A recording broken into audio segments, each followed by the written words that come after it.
الرحمن الذي خلق الإنسان وعلمه البيان والصلاة والسلام على رسوله سيد الإنس والجان وعلى آله وأصحابه ذوي الخير والإحسان أما بعد فأعوذ بالله من الشيطان الرجيم بسم الله الرحمن الرحيم يا أيها الذين آمنوا إذا نودي للصلاة من يوم الجمعة فاسعوا إلى ذكر الله وذروا البيع ذلكم خير لكم إن كنتم تعلمون صدق اللہ مولانا العظیم۔ بارگاہ رسالت معاب صلی اللہ علیہ وسلم میں درود پاک کا ہدیہ پیش کریں۔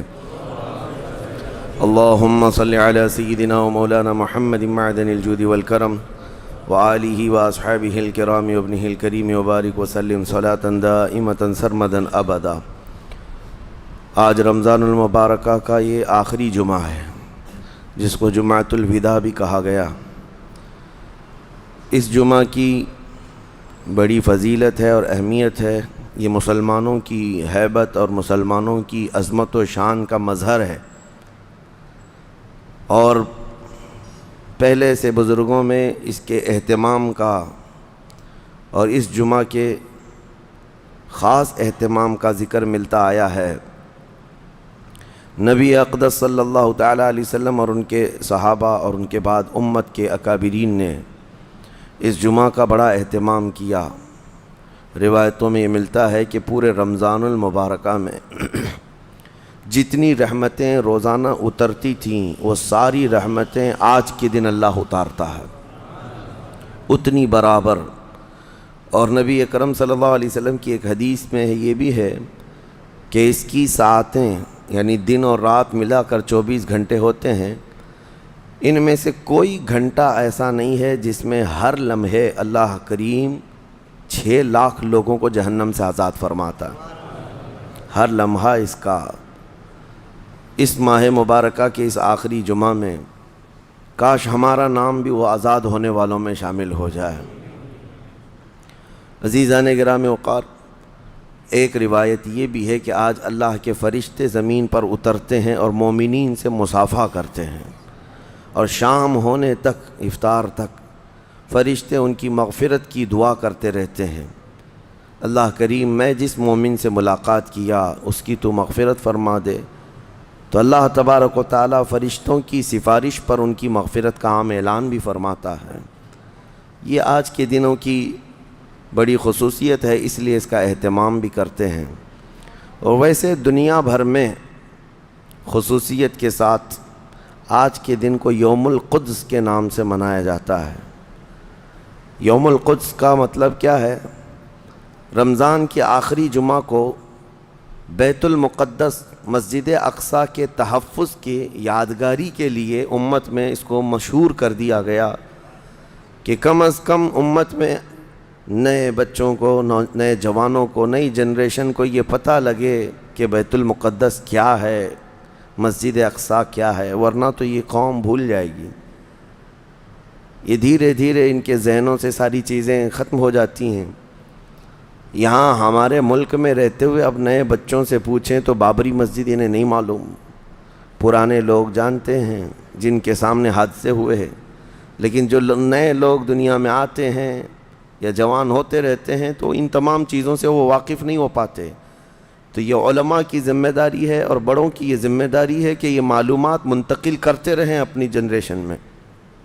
آج یوم القدس کے طور پر دنیا بھر میں اس لیے منایا جا رہا ہے کہ بیت المقدس مسجد اقصیٰ کی حفاظت کا ایک عظیم منصب اور ایک عظیم مفہوم بچوں کے ذہن میں منتقل کیا جائے۔ کیا خبر کہ یہ جو نونہال ہیں، چھوٹے بچے ہیں، ہمارے ہاں آس پاس رہتے ہیں، کیا پتہ ان میں سے کون صلاح الدین بن کر کھڑا ہونے والا ہے۔ صلاح الدین کوئی آسمان سے آنے والے اور زمین سے نکلنے والے مجاہد کا نام نہیں تھا، وہ بھی اسی طرح سے پرورش پانے والے کسی محلے بستی میں رہتے تھے۔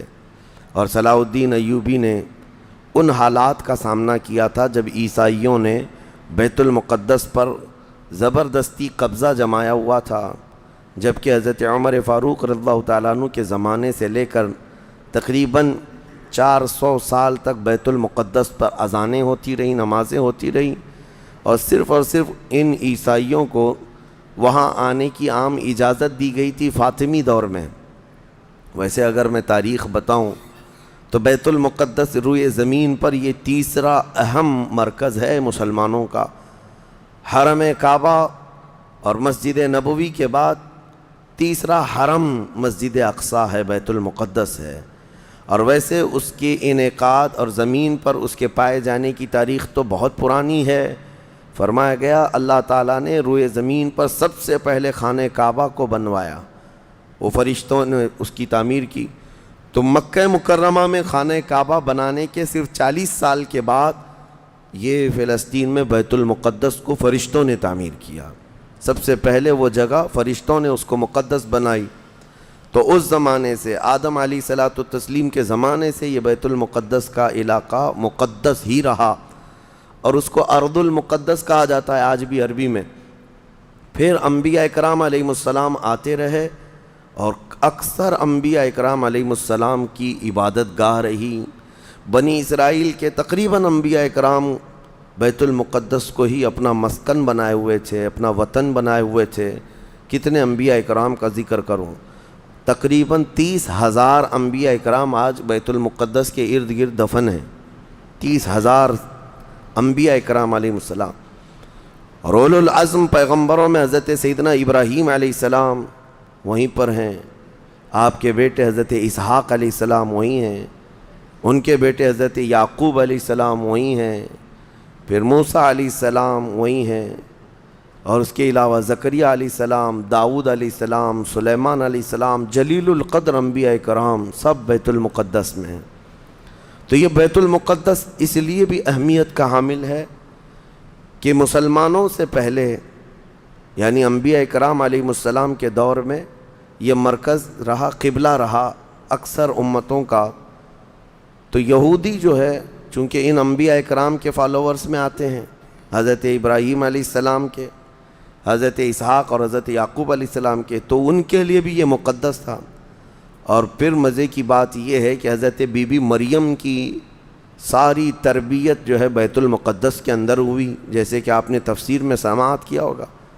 اور پھر جب وہ جوان ہوئیں تو حضرت عیسیٰ علیہ السلام کی ولادت بھی بیت المقدس سے قریب میں ہوئی ہے۔ حضرت عیسیٰ علیہ السلام پیدا وہاں ہوئے، اور حضرت عیسیٰ علیہ السلام نے بھی تبلیغ کا مرکز اسی کو بنایا، بیت المقدس کو بنایا۔ تو دنیا کے پرانے مذاہب میں، پرانے دین میں یہودیت جو ہے ان کے لیے بھی وہ مقدس ہے، عیسائی جو ہیں ان کے لیے بھی وہ مقدس ہے، پھر اسلام کے لیے اس لیے بھی مقدس ہے کہ اصل ابراہیم علیہ السلام کے دین پر اب نہ یہودی باقی رہے نہ عیسائی باقی رہے، بلکہ صرف مسلمان باقی رہے، کیونکہ ابراہیم علیہ السلام نے شرک اور کفر کی تعلیم نہیں دی تھی، وہ تنہا اللہ رب العزت کے موحد تھے، اللہ کی وحدانیت انہوں نے اس وقت پھیلائی، اور اس دین پر آج کوئی قائم ہے تو وہ مسلمان ہیں۔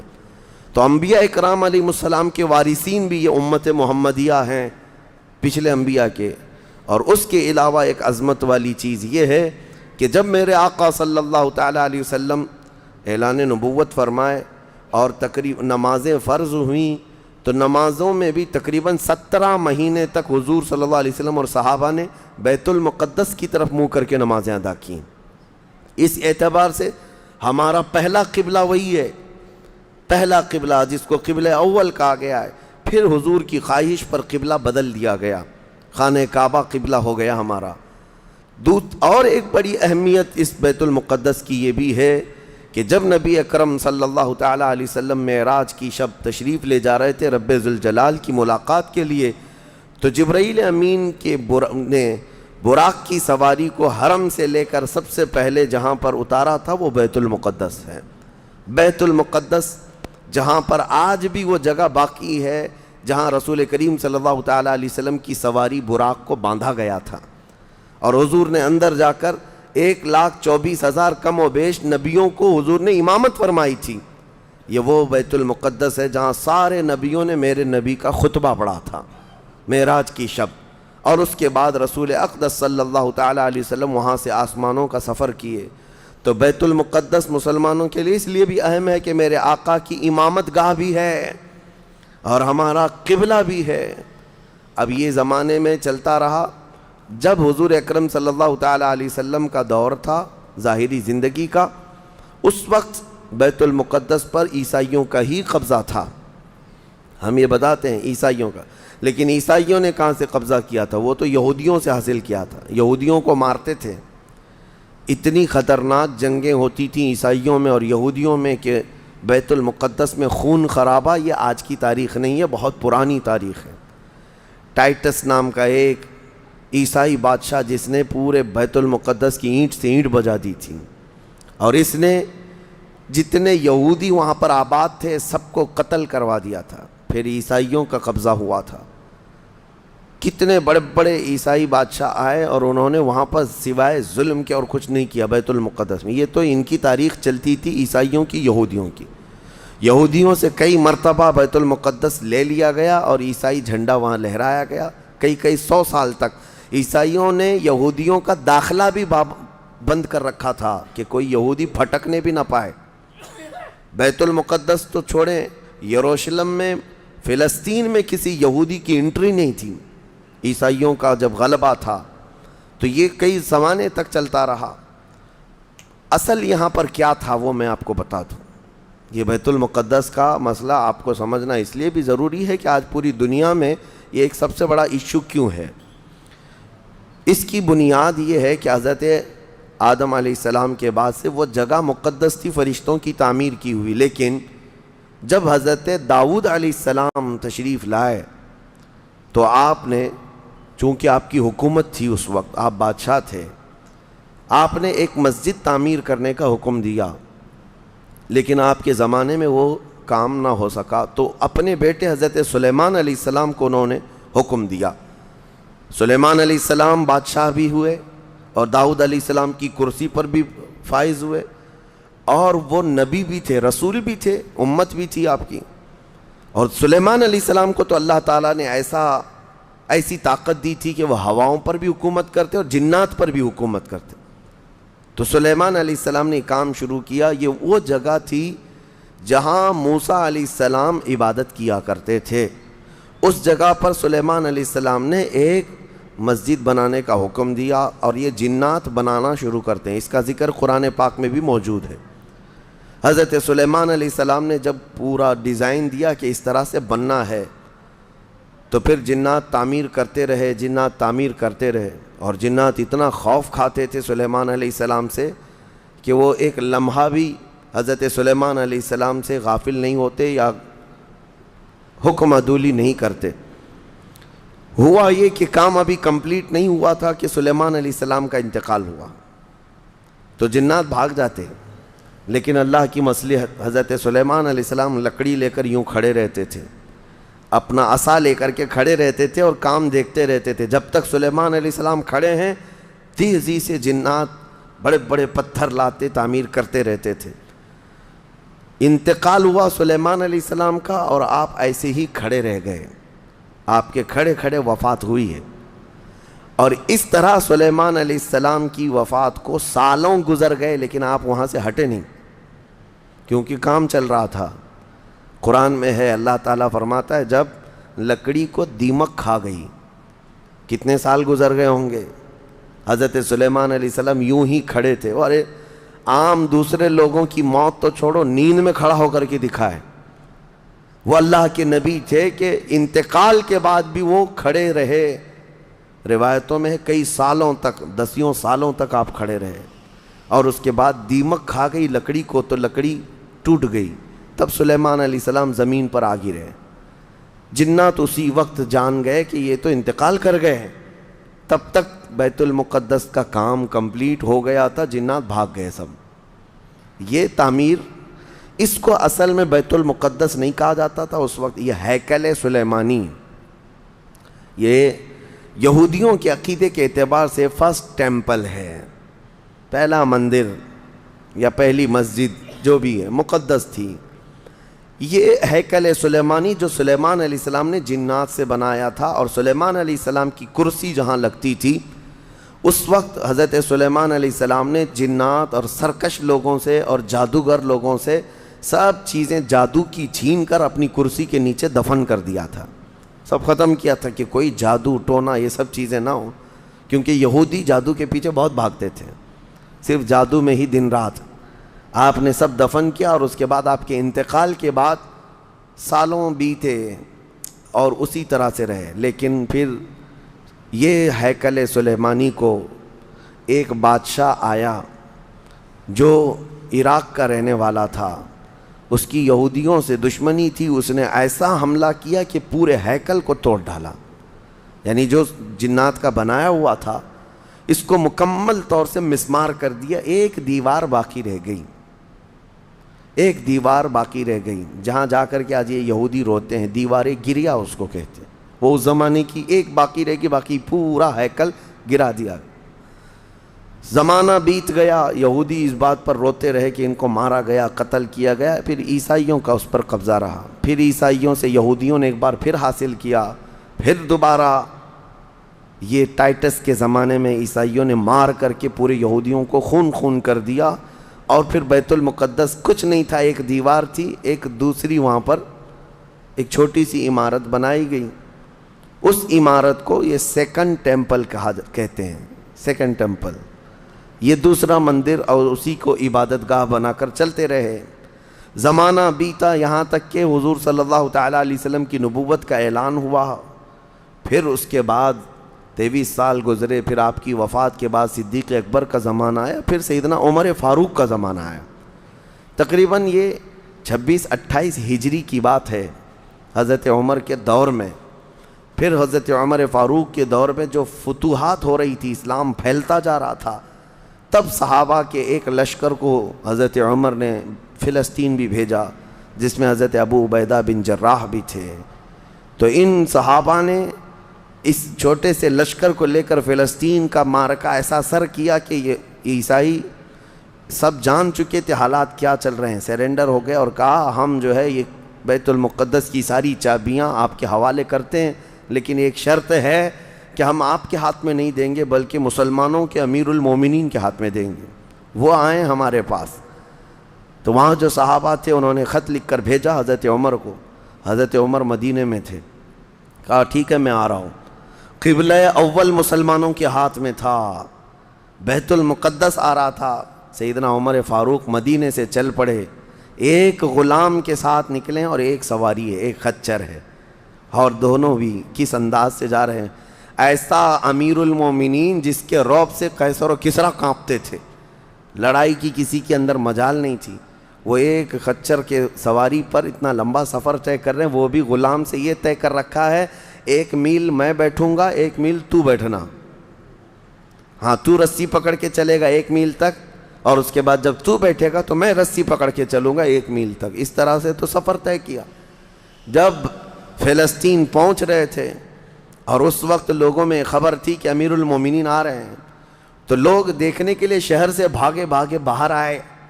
اتفاق ایسا کہ اس وقت خچر گھوڑے پر بیٹھنے کی باری غلام کی تھی اور نکیل رسی حضرت عمر کے ہاتھ میں تھی۔ دوڑے ہوئے لوگ آئے جو نہیں پہچانتے تھے، عیسائیوں نے امیر المومنین کہہ کر اس غلام کا استقبال کیا کہ تشریف لائیں۔ تب جو صحابہ تھے وہاں پر انہوں نے پکار کر کہا نادانو، وہ امیر المومنین نہیں، رسی پکڑا ہوا امیر المومنین ہے، یہ امیر المومنین ہے۔ پہلی مرتبہ ان اعلیٰ اخلاق و کردار کو عیسائیوں نے دیکھا تھا کہ وقت کا خلیفہ کوئی گھوڑے کی رسی پکڑ کر کے بھی چلتا ہے، تو بہت متاثر ہوئے، اور اس کے بعد بنا کسی جنگ کے حضرت عمر فاروق رضی اللہ تعالیٰ عنہ بیت المقدس میں داخل ہوئے، اور ان عیسائیوں نے جو کچھ بھی وہاں پر کیا تھا اس کو نکالا۔ پھر حضرت عمر فاروق رضی اللہ تعالیٰ عنہ نے پہلی اذان دینے کا حکم فرمایا، وہ ظہر کی اذان تھی، آپ نے وہاں پر نماز پڑھائی۔ پھر اس کے بعد یہ سلسلہ چلتا رہا۔ اب اس میں تفصیل ہے، عیسائیوں کو اسی طرح ہم بھی بھگاتے، مسلمان بھی بھگاتے، جیسے یہ یہودیوں کو بھگاتے تھے، تو انہیں آج بولنا چاہیے تھا کہ مسلمانوں نے زبردستی قبضہ کیا۔ حضرت عمر فاروق کا عام اعلان تھا کہ جو یہاں پر رہنا چاہے اس کے لیے کھلی آزادی ہے، حتیٰ کہ عیسائیوں کا چرچ بھی تھا پرانا، حضرت عمر نے کہا اس کو توڑا نہ جائے، اس میں عبادت جو ہوتی ہے ان کو اپنی عبادت کرنے دیا جائے۔ حضرت عمر چاہتے تو اینٹ سے اینٹ بجا دیتے، نکال کر صاف کر دیتے، لیکن آپ نے کھلی اجازت دی، اور عیسائی ویسے ہی باقی رہے۔ 400 سال تک یہ سلسلہ چلتا رہا۔ پھر فاطمی دور آیا، یعنی بنو عباس کی خلافت ختم ہوئی، فاطمیوں کا غلغلہ تھا، انہوں نے خلافت سنبھالی، لیکن وہ مضبوط نہیں تھے، کمزور خلیفہ آئے، جس کی وجہ سے صلیبی طاقتیں جتنی بھی تھیں سب آ کر کے اس خلیفہ پر قبضہ جما لیا، اور بیت المقدس میں اجازت پہلے مانگ لی کہ ہمیں آنے جانے کی اجازت دی جائے۔ جب آنے جانے کی اجازت مل گئی تو پورے علاقے پر زبردستی غاصب قبضہ کر کے وہاں سے سارے مسلمانوں کو ختم کر دیا، بہت مسلمانوں کا قتل کیا۔ فلسطین کی سرزمین یہودیوں کے قتل سے بھی بھری ہے، مسلمانوں کے قتل سے بھی بھری ہے، اور یہودیوں نے عیسائیوں کا بھی قتل کیا ہے، لیکن مسلمانوں کا قتل عام کر کے یہ زبردستی فائز ہوئے ہیں کہ اس پہ بیت المقدس پر۔ یہ قبضہ جو ہے 87 ایئرز تک چلتا رہا، 87 سال تک۔ یہ اس وقت کا المیہ تھا کہ مسلمان خلیفے تھے، گورنر تھے، بہت سارے حکمران تھے، رونا روتے تھے، لیکن کوئی آگے بڑھنے کو تیار نہیں تھا۔ کردستان کا ایک شہزادہ صلاح الدین ایوبی، جو نور الدین زنگی کے شاگرد تھے اور ان کی فوج کے سپاہی تھے، ان کو یہ روزانہ خبریں تھی کہ بیت المقدس میں سب کچھ اجاڑ دیا گیا ہے، مسلمانوں کی اذان بند ہے، وہاں نہ جمعہ کا خطبہ ہو سکتا ہے، نہ ہی عبادت کے لیے وہاں پر نماز پڑھی جا سکتی ہے۔ ایک دن گزر رہے تھے، انہوں نے ایک لکڑی کا ممبر بنوایا اور پھر عزم کر لیا کہ یہ ممبر میں بیت المقدس میں رکھ کر کے رہوں گا اور اس سے خطبہ دیا جائے گا۔ وہ ان کا عزم تھا اور اس پر لے کر کے چلتے رہے۔ تقریباً آپ نے 17 جنگیں لڑی ہیں، 17 جنگیں لڑی، اور صلاح الدین ایوبی کو جو درپیش مسائل تھے وہ کہا گیا ہے کہ پہلے تو انہوں نے جو روڈ میپ بنایا تھا اس حساب سے ان کو 2 سال کے اندر یہ جنگوں میں فتح کر لینا تھا۔ 2 سے 4 سال کے اندر ان کے دماغ میں یہ تھا کہ بیت المقدس کو میں حاصل کر لوں گا، لیکن فرماتے ہیں کہ اپنوں کی مخالفت اتنی تھی، جگہ جگہ سے کوئی مسلمان بیٹھا ہوا ہے، نواب بیٹھا ہے، کہیں کوئی کسی چھوٹے علاقے کا خلیفہ، کوئی گورنر، سب پکڑ پکڑ کر کے ان کی ٹانگ کھینچیں، ان کے فوجیوں میں ورغلائیں اور الگ الگ وسوسے ڈالیں، جس کی وجہ سے پہلے اپنوں سے بھڑتے بھڑتے آپ کو 18 سال لگ گئے۔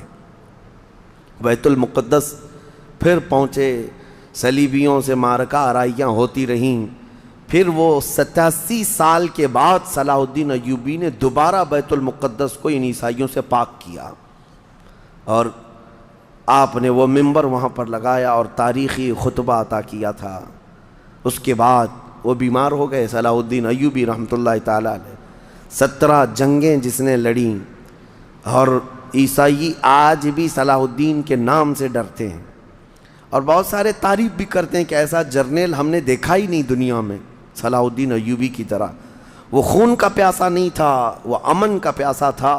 کتنے تو قیدی ایسے آتے تھے جن کو وہ صرف ایگریمنٹ کر کے آزاد کر دیتا۔ عیسائی اس بات پر آج بھی اقرار کرتے ہیں کہ جنگوں میں قید جو ہونے والے کو کوئی چھوڑتا نہیں ہے، لیکن صلاح الدین ایوبی ایک نہیں لاکھوں لوگوں کو آزاد کیا ہے، 1000 بھی نہیں، لاکھوں لوگوں کو آزاد کیا ہے۔ صلاح الدین ایوبی رحمۃ اللہ تعالیٰ علیہ، اللہ ان کی تربت پر کروڑوں رحمتیں نازل فرمائے۔ حیرت کی بات یہ ہے کہ ان کا آخری وقت آیا تو رونے لگے، بستر پر رو رہے تھے۔ لوگوں نے پوچھا کہ کیا بات ہے؟ صلاح الدین ایوبی کہتے ہیں میں نے منت مانگی تھی اللہ سے کہ اے اللہ بیت المقدس فتح ہو جائے تو میں حج پہ جاؤں گا۔ کہا تو پھر کیا ہوا؟ کہا میرے پاس اتنے پیسے نہیں ہیں کہ میں حج کر سکوں۔ یہ وقت کا وہ عادل حکمران جس کی تاریخ عدل سے بھری ہوئی ہے، لیکن یہ بھی تاریخ ہے کہ مال لوٹ کر کے اگر اپنا محل بنایا ہوتا تو صلاح الدین کے بہت سارے آج محلات ہوتے، لیکن وہ آخر وقت بستر پر اس غم سے رو رہے تھے کہ میرے پاس حج پہ جانے کے لیے پیسے نہیں ہیں، جس کے زیر نگیں کتنے علاقے آتے تھے اس وقت، بہت سارے علاقوں کا وہ خلیفہ۔ لیکن میرے عزیزو، اسلام کی سچی تاریخ ایسے ہی خلفاء سے ہے، ایسے ہی خلفاء سے نظام ہے۔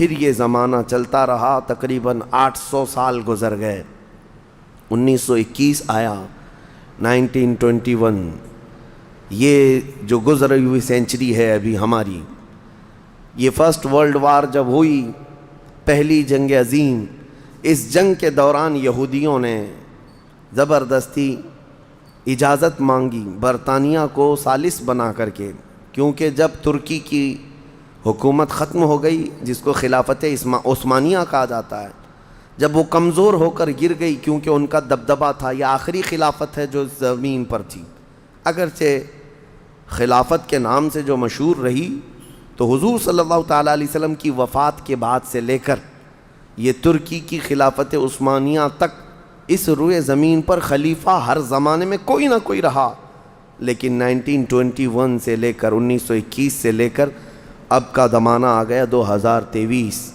اتنے سال، 100 سال گزر گئے، پوری دنیا میں اب کوئی خلیفہ مسلمانوں کا نہیں رہا۔ بادشاہ تو بہت سارے ہیں، امیر المومنین اور خلیفہ کے نام سے اس روئے زمین پر اب کوئی نہیں۔ ان ظالموں نے ہماری خلافت کے نظام کو مار ڈالا، ختم کیا، خلافت کو زمین سے ختم کیا۔ اب لوگوں کو نیا لگتا ہے کہ خلافت کا مطلب کیا ہے۔ خلافت ایک نظام ہے، پورا نظام ہے۔ جب ڈیموکریسی ایک نظام ہے، کمیونزم ایک نظام ہے، تو اسی طرح سے خلافت جو ہے میرے مصطفیٰ کے نظام کا نام ہے۔ جب یہ ختم ہوا تو پھر 1921 میں یہودی جگہ جگہ سے جو مارے گئے تھے، اس وقت جرمن سے بھگائے جا رہے تھے، جینوسائیڈ کیا گیا تھا یہودیوں کا، جرمن میں مارا جا رہا تھا، تو ان کے اوپر دنیا والوں نے چنتک بیٹھک جس کو کہتے ہیں رحم کرنے کا، کئی مرتبہ بیٹھکیں ہوئی، بڑے بڑے لوگوں نے کہا یہودی پوری دنیا میں مارے جا رہے ہیں اور یہ مظلوم ہیں، ان کو کہیں پناہ دی جائے۔ پناہ دینے کے لیے جب بات آئی تو فلسطین کا ایک چھوٹا سا علاقہ 4000 یہودیوں کو رہنے کی اجازت دی گئی۔ 1921 سے 4000 یہودیوں کو رہنے کی اجازت دی گئی، اور پھر جب وہ 4000 یہودی رہے تو بڑھتے بڑھتے دنیا بھر سے لوگ ہجرت کر کے یہودی وہاں جاتے رہے، اور تقریباً 1948 1947 1947 جب ہمارے ہاں آزادی کا مسئلہ چل رہا تھا، تب تک یہودی جو ہے لاکھوں کی تعداد میں وہاں جمع ہو چکے تھے، اور جمع ہو کر کے ان لوگوں نے، اور اسی وقت ہٹلر کا دور بھی ختم ہوا تھا، اور ہٹلر نے ان کو بہت مارا تھا، جس کو ہولوکاسٹ کہا جاتا ہے، اور بہت زیادہ ظلم کیا تھا۔ تو یہ سب بھاگ کر کے فلسطین میں جمع ہوئے، اور پھر ایک ایگریمنٹ سائن کروا لیا گیا دنیا کی بڑی بڑی طاقتوں سے کہ یہ اسرائیل ایک کنٹری ہے۔ فلسطین کو 2 حصوں میں بانٹ دیا گیا، آدھا عربوں میں، آدھا یہودیوں میں، فلسطین کے 2 حصے کر دیے۔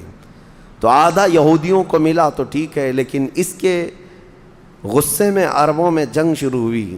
1948 کے بعد پھر جنگوں کا آغاز ہو گیا، جارڈن، سیریا، مصر، ان لوگوں نے اسرائیل کے ساتھ، انہوں نے نئی کنٹری کا نام اسرائیل رکھا تھا، جنگ کیا۔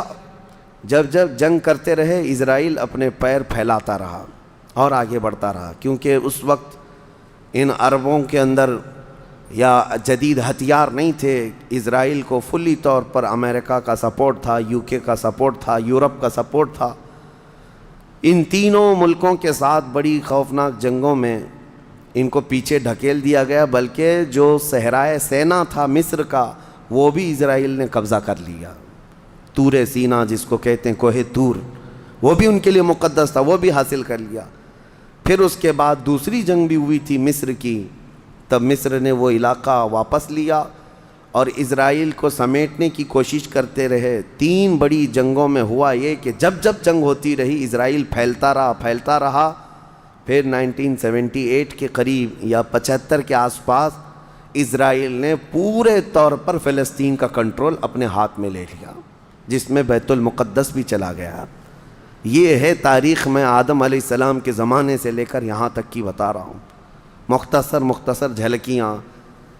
اس کے بعد سے یہودیوں نے بیت المقدس کا کنٹرول اپنے ہاتھ میں لیا، حالانکہ UN کا یہ فیصلہ ہے کہ پورے اسرائیل کو یہ خاص طور پر تنبیہ کی گئی ہے کہ صرف مسجد اقصیٰ جو بیت المقدس ہے، اس کا کنٹرول اور اس کا مینجمنٹ اس کے انتظامات یہودیوں کے ہاتھ میں بھی نہیں رہیں گے اور وہاں کے فلسطینی مسلمانوں کے ہاتھ میں بھی نہیں رہیں گے، یہ جارڈن کی حکومت کو دیا گیا ہے۔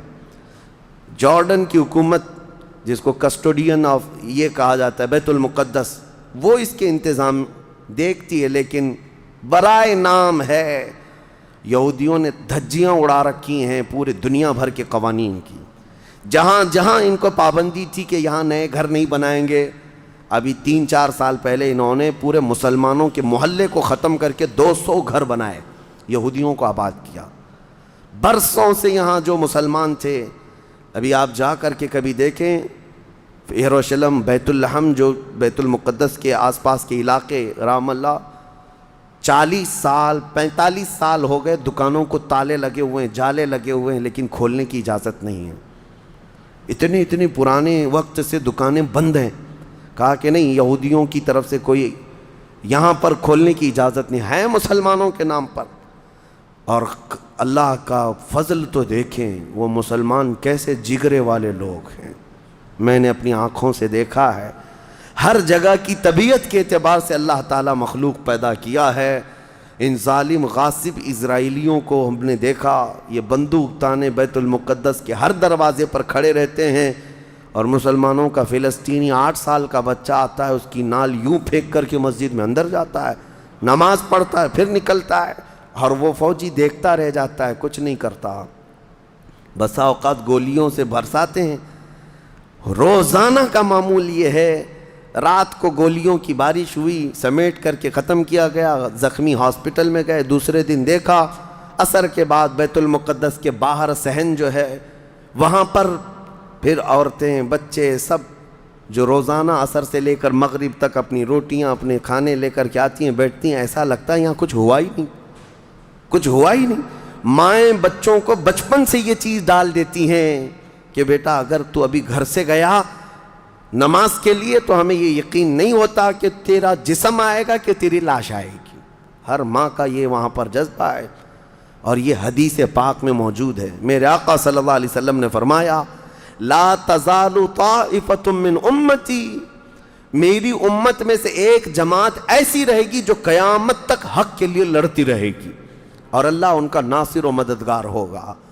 بیت المقدس کی یہ تاریخ آج، بیت المقدس کو انہوں نے خون میں نہلا رکھا ہے، یہودیوں کا زبردستی اس پر قبضہ ہے۔ اب یہ چاہتے کیا ہیں یہ بھی میں آپ کو بتا دوں، یہ چاہتے ہیں کہ یہ مسجد اقصیٰ جو تعمیر ہوئی یہ حضرت عمر کے حکم سے ہوئی، پھر اموی خلفاء جب آئے، خلیفہ ولید بن عبد الملک، اس نے پوری مسجد بنوائی، اور یہ جو پیلا گنبد آپ دیکھتے ہیں قبۃ الصخرہ جو مسجد اقصیٰ سے جس کو مشہور کیا گیا ہے، یہ قبۃ الصخرہ ہے، ڈوم آف راک جس کو کہتے ہیں، یہ اصل اس سے لگی ہوئی ہے بیت المقدس کی مسجد پرانی، اس کو شو نہیں کرتے، اس کو یہ گرا کر کے اس کو پورا زمین بوس کر کے 3rd ٹیمپل بنانے کا پلان ہے۔ ان کو یہ چاہیے کہ حضرت داؤد علیہ السلام کے زمانے میں جو کام شروع ہوا تھا، سلیمان علیہ السلام نے جو مندر بنایا تھا، جو ٹیمپل بنایا تھا، ہم اس کو اسی جگہ تعمیر کریں گے۔ تو بیت المقدس مسجد اقصیٰ کی دیوار سے دیوار انہیں گرانا ہے، اس کے لیے یہ کیا کیا سازشیں کرتے رہے، کھدائی کرتے رہے کہ یہاں پرانا خزانہ ہے، فلاں چیزیں ہیں، ثبوت نکالنا ہے۔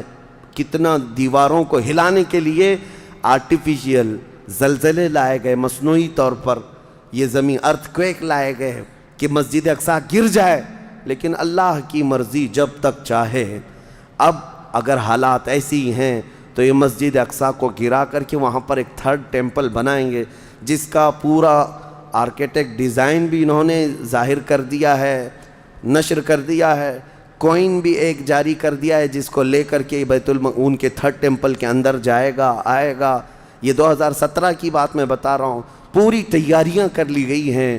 اب دیکھا گیا ہے کہ مسلمان ہر جگہ سے سوئے ہوئے ہیں، اب کوئی بھی اٹھتا نہیں ہے۔ عربوں کے منہ میں تو انہوں نے اپنی زبان رکھ دی ہے، عرب اب بولنے کے قابل نہیں رہ گئے، اور بغل کے جو دیش لڑے تھے پہلے، مصر، سیریا، جارڈن، آج ان کی حالت کیا ہے؟ وہ خود خانہ جنگی میں مبتلا ہیں، آپس کی لڑائیوں میں مصروف ہیں۔ اسرائیل کی غنڈہ گردی اور دادا گیری اس حد تک بڑھ گئی ہے کہ اسے آس پاس کسی کا خوف نہیں۔ ہاں اگر کچھ بولتا ہے تو کبھی ترکی بولتا ہے، ہاں اس کو اپنے اس ملک کے لیے سب سے بڑا خطرہ محسوس ہوتا ہے تو ایران ہے۔ ایران کو اس نے سعودی سے ایسا لڑا کر کے رکھا ہے کہ وہ آپس میں جنگیں کرتے رہیں، اسی لیے ابھی ایران اور سعودی کا پیس معاہدہ ہوا، ایگریمنٹ ہوا، تو سب سے پہلے نیند حرام ہو رہی ہے اسرائیل کی کہ یہ اگر دوست ہو گئے تو میرا کیا ہوگا، میری حفاظت کیا ہوگی۔ اسرائیل حماس کو مدد کرتا ہے، جو غزہ میں ایک علاقہ باقی رہ گیا مسلمانوں کا جو فلسطین کے اندر ہے، جو آج تک لڑ رہے ہیں، آج تک راکٹ داغتے ہیں، اسرائیل کے ساتھ لڑتے ہیں۔ 20,000 کی تعداد ہے وہ بیچاروں کی، 20,000 کی تعداد ہے۔ اب یہ تاریخ اس طرح سے بتائی جاتی ہے، نیوز اس طرح کی ہے، اسے حماس کو اسرائیل مدد کرتا ہے، فلاں مدد کرتا ہے، جو بھی مدد کرتا ہو ہمیں اس سے وہ نہیں، لیکن ایک حق جماعت قیامت تک حق پر قائم رہے گی اور بیت المقدس کے لیے لڑتی رہے گی۔ پھر وہ دن آئے گا جب میرے آقا صلی اللہ تعالیٰ علیہ وسلم کی حدیث پاک ہے، خراسان سے ایک جماعت نکلے گی، خراسان سے ایک جماعت نکلے گی۔ خراسان پہلے کے دور میں رشیا کا کچھ حصہ، افغانستان کا کچھ حصہ، ایران کا کچھ حصہ، ایک پورا بڑا نقشہ ہے، اس کو پرانا خراسان آپ دیکھیں گے۔ خراسان سے ایک جماعت نکلے گی، ان کے ہاتھ میں کالے جھنڈے ہوں گے۔ میرے آقا نے فرمایا وہ اتنی تیزی سے نکلیں گے کہ دنیا کی بڑی سی بڑی طاقت ان کا راستہ نہیں روک سکے گی، اور وہ سیدھے جھنڈے لے جا کر کے بیت المقدس میں نصب کریں گے، اور پھر اسلام کا پرچم وہاں سے بلند کیا جائے گا۔ یہ قیامت کے قریب ہونا ہے۔ اب میں اس بات پر اپنی گفتگو ختم کرتا ہوں۔ دعائیں تو ہیں کہ اللہ تعالیٰ بیت المقدس کو آزاد کرے، لیکن یہودی جتنے دن ناچتے رہیں گے، دندناتے رہیں گے، ایک دن آنا ہے دنیا اوپر سے نیچے ہو جائے، نیچے سے اوپر ہو جائے، مگر میرے مصطفیٰ کا فرمان ہو کر رہے گا انشاءاللہ، اور غلبہ اسلام آ کر رہے گا۔ آج یوم القدس کے طور پر پوری دنیا میں یہ بات منائی جا رہی ہے۔ میں بچوں میں یہ انفارمیشن نقل کرنا چاہتا ہوں کہ بچوں یاد رکھو ہمارا بیت المقدس سے کیا رشتہ ہے، ہمارا کیا تعلق ہے، اور ہمارے لیے وہ کتنی عظمت والی جگہ ہے۔ اس لیے کہ آپ ہندوستان میں ہیں، دور دراز ہیں، کہیں پر بھی ہیں، لیکن روحانی رشتہ تمہارا جب مدینے سے جڑا ہے تو مدینے کے آقا کے فرمان سے بھی جڑا ہوا ہے۔ اللہ کریم ہم سب کو بیت المقدس کے محافظین میں شامل فرمائے۔ قیامت کے قریب امام مہدی کی فوج میں اللہ تعالی ہمارا شمول فرمائے۔ کریم خدا بیت المقدس کو تو آزاد فرما دے، یہودیوں کے چنگل سے اسے آزاد کر دے، فلسطین کے نونہال نہتے بچوں پر مولا تو رحم فرما دے۔ اے کریم خدا ان کے لیے امن و امان والی عید عطا فرما دے، اس رمضان کو مولا ان کی ہاں خوشحالیاں عطا کر دے۔ اے کریم خدا شام، عراق، یمن اور دیگر ممالک اسلامیہ جہاں پر مسلمانوں کی حالتوں کو زار زار کیا گیا ہے، اے رب قدیر اس ماہ مبارکہ کے صدقے ان سب پر فضل فرما دے۔ تیرے حبیب کی امت کو مولا عزت و وقار عطا فرما دے۔ وصلی اللہ تعالی علی خیر خلق محمد وآلہ واصحابہ اجمعین، وآخر دعوانا ان الحمد للہ رب العالمین۔